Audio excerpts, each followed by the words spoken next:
Hello ಸ್ನೇಹಿತರೆ, ನಮಸ್ತೆ ಎಲ್ರಿಗೂ. ನಾನು ಶಿಲ್ಪಾ. ಸ್ನೇಹಿತರೆ, ನಾನು ಇವತ್ತು ಆಲೂಗಡ್ಡೆ ಪಲ್ಯ ಮಾಡೋ ವಿಧಾನನ ತೋರಿಸ್ತಾ ಇದ್ದೀನಿ. ಅದಕ್ಕೆ ಬೇಕಾಗಿರೋ ಸಾಮಗ್ರಿಗಳು, ನಾನು ಇಲ್ಲಿ 8ರಿಂದ 10 ಹಸಿರುಮೆಣ್ಸಿಕಾಯಿ ತೊಗೊಂಡಿದ್ದೀನಿ, ಸ್ವಲ್ಪ ಕೊತ್ತಂಬರಿ, ಒಂದು 4 ಈರುಳ್ಳಿನ ಉದ್ದುದ್ದವಾಗಿ ಕಟ್ ಮಾಡಿ ಇಟ್ಕೊಂಡಿದ್ದೀನಿ, ಹಾಗೆ ಒಂದು 4 ಕಡ್ಡಿ ಕರಿಬೇವು, ಒಂದು ಟೊಮೊಟೊನ ಕಟ್ ಮಾಡಿ ಇಟ್ಕೊಂಡಿದ್ದೀನಿ, ಹಾಗೆ ಒಂದು ಚಿಕ್ಕ ಪೀಸು, ಒಂದು 4 ಪೀಸು ಶುಂಠಿನೂ ಕಟ್ ಮಾಡಿ ಇಟ್ಕೊಂಡಿದ್ದೀನಿ ಸ್ನೇಹಿತರೆ. ಹಾಗೆ ನಾನಿಲ್ಲಿ ಅರ್ಧ kg ಆಲೂಗಡ್ಡೆ ತೊಗೊಂಡಿದ್ದೀನಿ ಸ್ನೇಹಿತರೆ.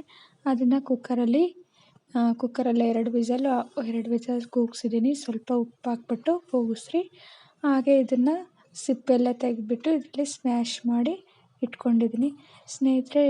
ಬಿಸಿ ನೀರಲ್ಲಿ ಇರೋವಾಗಲೇ ಅದು ಆರೋಕ್ಕೆ ಬಿಟ್ಟು ಆಮೇಲೆ ಸಿಪ್ಪೆ ತೆಗೀರಿ. ತಣ್ಣೀರಲ್ಲಿ ಹಾಕ್ಬಿಟ್ಟು ಸಿಪ್ಪೆ ತೆಗಿಬೇಡಿ, ಅದು ಪಲ್ಯ ತೆಳ್ಳಗೆ ಬರುತ್ತೆ. ಇಲ್ಲ ಈ ಥರ ಮಾಡಿದ್ರೆ ಗಟ್ಟಿ ಬರುತ್ತೆ ಸ್ವಲ್ಪ ಪಲ್ಯ. ಬನ್ನಿ ಮಾಡೋ ವಿಧಾನನ ನೋಡ್ಕೊಂಬರೋಣ. ಈಗ ಸ್ಟವ್ ಹಚ್ಬಿಟ್ಟು ಬಾಣಲಿನ ಇಡಿ. ಬಾಣಲಿ ಬಿಸಿ ಆದಮೇಲೆ ಅದಕ್ಕೆ ಒಂದು ದೊಡ್ಡ ಸ್ಪೂನ್, 1 ಸ್ಪೂನ್ ಎಣ್ಣೆ ಹಾಕ್ಕೊಳ್ಳಿ. ಎಣ್ಣೆ ಹಾಕ್ಕೊಂಬಿಟ್ಟು ಎಣ್ಣೆ ಬಿಸಿ ಆದಮೇಲೆ ಅದಕ್ಕೆ ಒಂದು ಚಿಕ್ಕ ಸ್ಪೂನ್ ಸಾಸಿವೆ ಹಾಕ್ಕೊಳ್ಳಿ.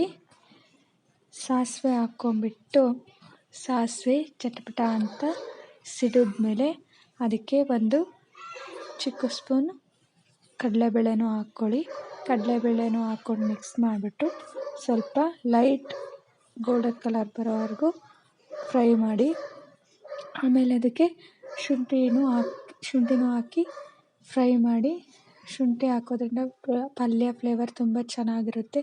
ಹಾಗೆ ಹಸಿರು ಮೆಣಸಿನ್ಕಾಯಿನೂ ಹಾಕ್ಕೊಂಬಿಟ್ಟು ಅದನ್ನು ಸ್ವಲ್ಪ ಫ್ರೈ ಮಾಡ್ಕೊಂಬಿಟ್ಟು ಈಗ ಅದಕ್ಕೆ ಈರುಳ್ಳಿನೂ ಹಾಕ್ಕೊಂಬಿಟ್ಟು ಮಿಕ್ಸ್ ಮಾಡ್ಕೊಳ್ಳಿ.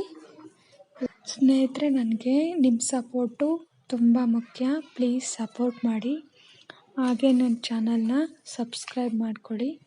ಹಾಗೆ ಈರುಳ್ಳಿನ ಸ್ವಲ್ಪ ಫ್ರೈ ಮಾಡ್ಕೊಳ್ಳಿ. ಜಾಸ್ತಿ ಏನು ಬೇಯಿಸೋಕೆ ಹೋಗಬೇಡಿ, ಲೈಟಾಗೆ ಸ್ವಲ್ಪ ಫ್ರೈ ಮಾಡ್ಕೊಳ್ಳಿ.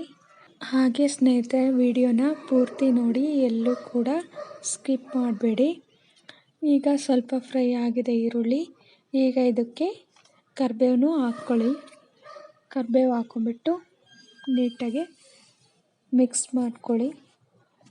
ಫಸ್ಟಿಗೆ ಹಾಕೋದ್ಕಿಂತ ಈ ಥರ ಈರುಳ್ಳಿ ಹಾಕಿದ್ಮೇಲೆ ಹಾಕೋದ್ರಿಂದ ಕರಿಬೇವು ಘಮ ಚೆನ್ನಾಗಿರುತ್ತೆ. ಈಗ ಟೊಮೊಟೊನೂ ಹಾಕ್ಕೊಳ್ಳಿ.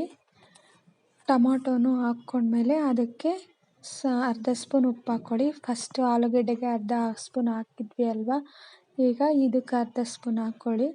ಹಾಕ್ಕೊಂಬಿಟ್ಟು ಮಿಕ್ಸ್ ಮಾಡ್ಕೊಳ್ಳಿ. ಎಲ್ಲನೂ ಮಿಕ್ಸ್ ಮಾಡಿಕೊಂಡು ಈಗ ಟೊಮೊಟೊ ಮೇಲೆ ಉಪ್ಪು ಹಾಕೋದ್ರಿಂದ ಟೊಮೊಟೊ ಈರುಳ್ಳಿ ಎಲ್ಲ ಸಾಫ್ಟಾಗಿ ಬೆಂದೋಗುತ್ತೆ ಅಂತ. ಈಗ ಅದಕ್ಕೆ ಸ್ವಲ್ಪ ಅರಿಶಿನ ಪುಡಿನೂ ಹಾಕ್ಕೊಳ್ಳಿ. ಅರಿಶಿನ ಪುಡಿನೂ ಹಾಕ್ಕೊಂಬಿಟ್ಟು ನೀಟಾಗಿ ಮಿಕ್ಸ್ ಮಾಡ್ಕೊಳ್ಳಿ. ಸ್ನೇಹಿತರೆ, ಆಲೂಗಡ್ಡೆ ಪಲ್ಯ ದೋಸೆಗಾಗಿರ್ಬೋದು ಅಥವಾ ಊಟಕ್ಕೆ ಸೈಡ್ ಡಿಶ್ ಆಗಿರ್ಬೋದು, ಅಥವಾ ಸ್ವೀಟ್ಸ್ ಏನಾದರೂ ಮಾಡಿದಾಗ ಸೈಡ್ ಡಿಶ್ ಆಗೂ ಸಹ ಇದನ್ನು ಬಳಸ್ಬೋದು, ಚೆನ್ನಾಗಿರುತ್ತೆ. ಈಗ ಇದನ್ನು ಒಂದು 5 ನಿಮಿಷ ಮುಚ್ಚಿಡಿ, ಸಿಮ್ಮಲ್ಲಿ ಇಟ್ಬಿಟ್ಟು. ಈಗ ನೋಡಿ ಎಲ್ಲ ನೀಟಾಗಿ ಬೆಂದೋಗಿದೆ. ಈಗ ಇದಕ್ಕೆ ನಾವು ಕೊತ್ತಂಬರಿ ಸೊಪ್ಪನ್ನ ಹಾಕ್ಕೋಬೇಕು. ಲಾಸ್ಟಲ್ಲಿ ಆಲೂಗಡ್ಡೆ ಮೇಲೆ ಕೊತ್ತಂಬರಿ ಸೊಪ್ಪು ಹಾಕಿದ್ರೆ ನೀಟಾಗಿ ಮಿಕ್ಸ್ ಮಾಡೋಕ್ಕಾಗಲ್ಲ ಅಂತ ನಾನಿಲ್ಲಿ ಫಸ್ಟೇ ಹಾಕ್ತಾಯಿದ್ದೀನಿ. ಈಗ ಫಸ್ಟೇ ಹಾಕ್ಬಿಟ್ಟು ನೀಟಾಗಿ ಮಿಕ್ಸ್ ಮಾಡ್ಕೊಂಬಿಟ್ರೆ ನೆಕ್ಸ್ಟ್ ಇದಕ್ಕೆ ಆಲೂಗಡ್ಡೆನ ಹಾಕ್ಬೋದು. ಸ್ಮ್ಯಾಶ್ ಮಾಡಿ ಇಟ್ಕೊಂಡಿರೋ ಆಲೂಗಡ್ಡೆನ ಹಾಕ್ಬೋದು. ನೋಡಿ, ಈಗ ಆಲೂಗಡ್ಡೆನ ಹಾಕ್ಬಿಟ್ಟು ನೀಟಾಗಿ ಮಿಕ್ಸ್ ಮಾಡ್ಕೊಳ್ಳಿ. ಸ್ನೇಹಿತರೆ, ಇವತ್ತಿನ ವಿಡಿಯೋ ನಿಮಗೆ ಇಷ್ಟ ಆಗಿರುತ್ತೆ ಅಂದ್ಕೊಳ್ತೀನಿ. ಇಷ್ಟ ಆದರೆ ಪ್ಲೀಸ್ ಒಂದು ಲೈಕ್ ಮಾಡಿ. ಹೀಗೆ ನೀಟಾಗೆಲ್ಲ ಮಿಕ್ಸ್ ಮಾಡ್ಕೊಳ್ಳಿ. ಮಿಕ್ಸ್ ಮಾಡ್ಕೊಂಬಿಟ್ಟು ಸ್ಟವ್ವು ಸಿಮ್ಮಲ್ಲೇ ಇರಲಿ, ಲೋ ಫ್ಲೇಮಲ್ಲೇ ಇರಲಿ, ಇಲ್ಲ ತಳ ಹೊತ್ತು ಬಿಡುತ್ತೆ ಹೈ ಫ್ಲೇಮಲ್ಲಿದ್ದರೆ. ಈಗ ಇದನ್ನು ಒಂದು 2 ನಿಮಿಷ ಮುಚ್ಚಿಡಿ. 2 ನಿಮಿಷ ಮುಚ್ಚಿಟ್ಟು ಓಪನ್ ಮಾಡಿ. ಇವಾಗ ನೋಡಿ, ಆಲೂಗಡ್ಡೆ ಪಲ್ಯ ರೆಡಿಯಾಗಿದೆ. ನೋಡ್ತಿದ್ದೀರಾ ಅಲ್ವಾ? ನೋಡಿ ಎಷ್ಟು ಚೆನ್ನಾಗಿ ಬಂದಿದೆ. ನೀವು ಸಹ ಒಂದ್ಸಲ ಈ ವಿಧಾನದಲ್ಲಿ ಮಾಡಿ ಸ್ನೇಹಿತರೆ, ನಿಮಗೂ ಕೂಡ ತುಂಬ ಇಷ್ಟ ಆಗುತ್ತೆ. ಸ್ನೇಹಿತರೆ, ಇವತ್ತಿನ ವಿಡಿಯೋ ಇಷ್ಟೇ. ಈ ವಿಡಿಯೋ ನಿಮಗೆ ಇಷ್ಟ ಆಗಿದೆ ಅಂದ್ಕೊಳ್ತೀನಿ. ಇಷ್ಟ ಆದರೆ ಪ್ಲೀಸ್ ಒಂದು ಲೈಕ್ ಮಾಡಿ, ನಿಮ್ಮ ಫ್ರೆಂಡ್ಸು ಫ್ಯಾಮಿಲಿ ಮೆಂಬರ್ಸ್ಗೆಲ್ಲ ಶೇರ್ ಮಾಡಿ, ಕಮೆಂಟ್ಸ್ ಮಾಡಿ. ಹಾಗೆ ನನ್ನ ಚಾನಲ್ಗೆ ಸಬ್ಸ್ಕ್ರೈಬ್ ಆಗೋದನ್ನು ಮರಿಬೇಡಿ. ಪ್ಲೀಸ್ ಹೀಗೆ ಸಪೋರ್ಟ್ ಮಾಡ್ತಾಯಿರಿ. ನಿಮ್ಮ ಸಪೋರ್ಟ್ ನನಗೆ ತುಂಬಾ ಮುಖ್ಯ. ಪ್ಲೀಸ್ ಸಪೋರ್ಟ್ ಮಾಡ್ತೀರಾ ಅಲ್ವಾ? ಓಕೆ, ವಿಡಿಯೋನ ಪೂರ್ತಿ ನೋಡಿ please. Thank you for watching.